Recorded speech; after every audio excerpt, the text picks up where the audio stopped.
भारतीय पौराणिक ग्रंथों के अनुसार उर्वशी की विभिन्न कथाएं मिलती हैं। मुख्यतः वह देवताओं और ऋषियों की तपस्या का फल मानी जाती है, क्योंकि उर्वशी को स्वर्ग की अप्सरा के रूप में देखा गया है, जो दिव्य ऊर्जा से उत्पन्न हुई है। स्वर्ग की अनुपम अप्सरा उर्वशी अपने अद्वितीय सौंदर्य, मनमोहक आकर्षण के लिए जानी जाती थी। उसकी सुंदरता ऐसी थी कि देवता, ऋषि मुनि और पृथ्वी के राजा तक उसकी ओर खिंच जाते थे। कहते हैं उर्वशी नृत्य करती तो उसकी हर एक भंगिमा सृष्टि की सजीवता को प्रतिबिंबित करती। उसके कदमों की थिरकन से स्वर्गलोक में मधुर संगीत की ध्वनि गूंजती और उसके मुखमंडल की कांति चंद्रमा को लज्जित कर देती थी। महाभारत और अन्य पौराणिक कथाओं के अनुसार उर्वशी का जन्म ऋषि नर नारायण की तपस्या से हुआ। एक बार जब नारायण हिमालय में तपस्या कर रहे थे, तो इंद्र देवता को उनकी शक्ति से भय हुआ। उन्होंने अपनी अप्सराओं को उनकी तपस्या भंग करने के लिए भेजा, लेकिन नर नारायण ने अपनी दिव्य शक्ति से अपने जांग से एक अत्यंत सुंदर कन्या की रचना की, जो उर्वशी कहलाई।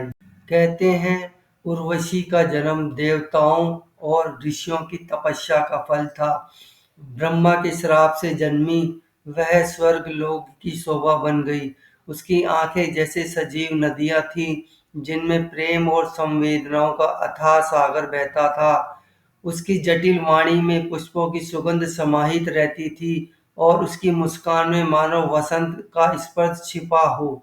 उसका सौंदर्य न केवल उसकी शक्ति है, बल्कि उसका सबसे बड़ा बंधन भी है। स्वर्गलोक के नियमों और मानव हृदय की सीमाओं के बीच झूलते हुए उसने सच्चे प्रेम और अपने अस्तित्व की खोज की। उर्वशी का हृदय केवल सौंदर्य का प्रतीक ही नहीं, बल्कि प्रेम की गहराइयों का समर्पण भी था।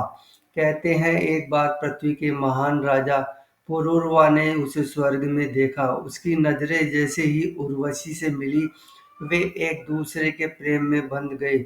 उर्वशी ने पुरूरवा के लिए स्वर्ग को त्याग कर पृथ्वी पर आने का निर्णय लिया। यह प्रेम कहानी देवताओं और मनुष्य के बीच प्रेम की अमरता का प्रतीक बनी। लेकिन उर्वशी का आकर्षण केवल राजा पुरूरवा तक ही सीमित नहीं था। जब भी वह इंद्र सभा में अपने नृत्य का प्रदर्शन करती, देवताओं का ध्यान अपने आप उसकी ओर खींच जाता। इंद्रदेव, जो स्वयं स्वर्ग के राजा थे, भी उसकी सुंदरता से मोहित थे। इंद्र सभा में उर्वशी का नृत्य देवताओं के लिए अद्वितीय आनंद का स्रोत था। जब वह अपने नृत्य से स्वर्ग को आलोकित करती थी, तो इंद्र सहित सभी देवता मंत्र मुग्ध हो जाते। एक बार जब इंद्र ने कहा, उर्वशी, तुम्हारा नृत्य स्वर्ग का श्रृंगार है, तुम्हारे बिना यह सब अधूरी है। उर्वशी ने विनम्रता से मुस्कुराते हुए कहा, महाराज, मैं केवल अपनी कला का अर्पण करती हूँ। मेरा सौंदर्य और नृत्य स्वर्ग की ही देन है। स्वर्ग सभा में उर्वशी का स्थान सर्वोपरि था। जब भी कोई बड़ी देव सभा होती, उर्वशी को बुलाया जाता। उसकी नृत्य कला और स्वरूप ऐसा प्रभाव डालते कि देवता अपने कार्य को भूलकर उसकी ओर आकर्षित हो जाते। देवताओं में उर्वशी को लेकर कभी कभी प्रतिस्पर्धा तक हो जाती। वायु, अग्नि और वरुण जैसे देवता भी उर्वशी की ओर आकर्षित हुए। उसकी सुंदरता स्वर्ग की एकता को चुनौती देने वाली शक्ति बन जाती थी और इंद्र को बार बार हस्तक्षेप करना पड़ता था। उर्वशी का सौंदर्य केवल प्रेम का प्रतीक नहीं था, बल्कि उसकी शक्ति भी थी। एक बार इंद्र ने ऋषि विश्वामित्र की तपस्या को भंग करने के लिए उर्वशी को भेजा। उर्वशी ने अपनी मोहक नृत्य और स्वरूप से विश्वामित्र को विचलित कर दिया, लेकिन जैसे ही ऋषि ने अपनी चेतना को पुनः प्राप्त किया, उन्होंने उर्वशी को श्राप देने की बजाय उसकी सौंदर्य और कला की प्रशंसा की। उन्होंने कहा कि तुम्हारा सौंदर्य ईश्वर की अद्वितीय कृति है। इसे मोहित करने के लिए नहीं, बल्कि प्रेरणा देने के लिए बनाया गया है।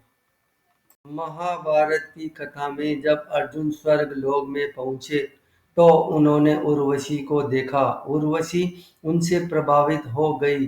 उसकी गहरी आंखें अर्जुन के तेज और उनकी वीरता की प्रशंसा से भर उठी।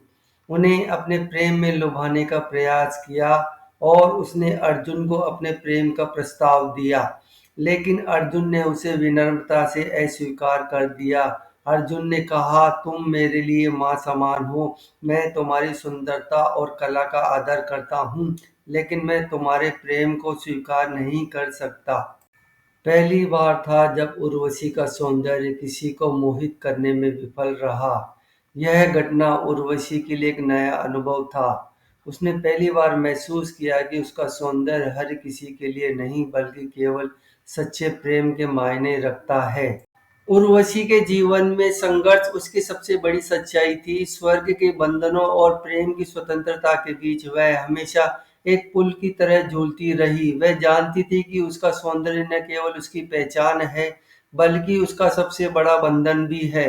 अपने जीवन के अंत में उर्वशी ने समझा कि असली सुंदरता आत्मा की स्वतंत्रता और सच्चे प्रेम में है। उसने अपने संघर्षों को अपने अस्तित्व का हिस्सा बना लिया और अपनी आंतरिक सुंदरता को पहचाना।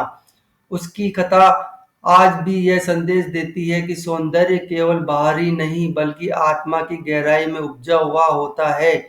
इस प्रकार उर्वशी की कहानी हमें प्रेरणा, त्याग और स्वतंत्रता का प्रतीक बनकर युगों युगों तक जीवित रहेगी।